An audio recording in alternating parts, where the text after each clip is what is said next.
ചെന്ന് അവിടെ നിർത്തിയപ്പോൾ ശൈഖുന എന്റെ മുഖത്തേക്ക് നോക്കി. ഇക്കാക്ക പറയുന്നു ഒരു മുമ്പൊരു പരിചയവുമില്ല.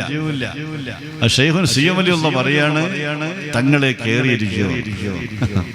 അടുത്തിയപ്പോൾ സയ്യിദാണെന്ന് അറിഞ്ഞു കയറിയിരിക്കാൻ പറഞ്ഞു. ആ സദസ്സിൽ കയറിയിരിക്കാൻ കാക്ക പറയാ എനിക്ക് പേടിച്ചിട്ട് ഞാൻ മെല്ലെ ആ ഭാഗത്ത് ഒരു മൂല ആട്ടിയിരുന്നു.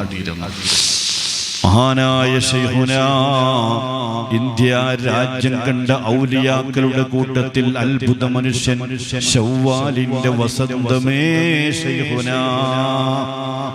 ബഹുമാനപ്പെട്ടവരെ ഒരു പിടി ഭക്ഷണം ചോറ് ഇങ്ങനെ ഉരുളയാക്കിയിട്ട് ഇങ്ങനെ കുറച്ചിങ്ങനെ ഉരുളയാക്കി അടുത്താണ് മോനെ അടുത്ത കൈമാറും.